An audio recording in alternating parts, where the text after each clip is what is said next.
going to cool off because of that rain, it looked like. Thank goodness for that. Well, historically, gas prices drop at this time of year. But you may have noticed they are still high, like the temperatures. Let's bring in Patrick De Haan. He tracks the trends as GasBuddy's head of petroleum analysis. Hey, Patrick, good to have you back here on Houston's Morning Show.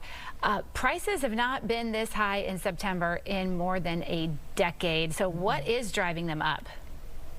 Well, as we've been talking, a lot of heat-related issues. The temperatures are still very warm. That's had an impact on refineries for quite an amount of weeks this summer. When it's so hot, refineries have various output issues that can arise from some of these very high temperatures. We've seen a lot of that this summer. So in essence, a lot of these very warm temperatures have disrupted the normal flow of gasoline coming out of refineries. We've also had some events pushing up the price of oil. Saudi Arabia and Russia have cut oil production. The price of oil is now at its highest since last November, and that's also fueling what we're seeing. Prices are coming down a bit. Now with the summer driving season over, demand for gasoline is starting to come back down.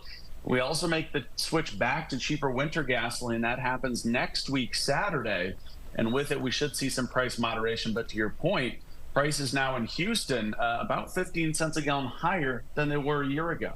Ooh, and we are feeling it. How do we compare against the rest of the country? It seems like we're usually quite a bit lower than everyone else.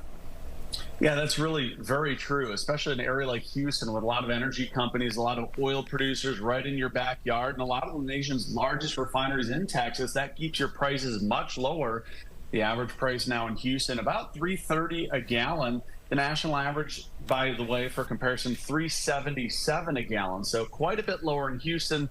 In fact, at some stations, we're still seeing prices below $3 a gallon. That's pretty rare to see, but a lot of those stations that are below $3 are in Texas. In fact, many of them in Houston.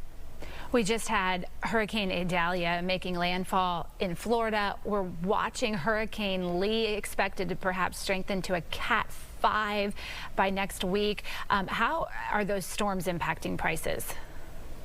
Well, it's TBD in terms of the impact. We'll have to wait to see. Now, at least for Hurricane Lee, it looks like it may stay away from the U.S., but a lot of the potential impact from hurricanes are potential impacts if those hurricanes venture into the Gulf of Mexico. Of course, that's where there are thousands of oil rigs.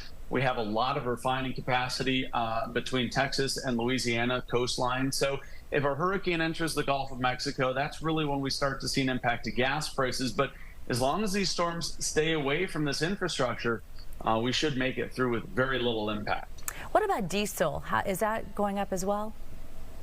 Diesel prices certainly are marching higher. Certainly the trucking sector has seen a broad recovery. There's been more demand, but that is certainly something that's happening. The price of diesel now is up about 10 cents a gallon in the last week to $4.44. A lot of that happening again because the recovery in the economy, the trucking sector, and as we get closer to winter, there is more demand.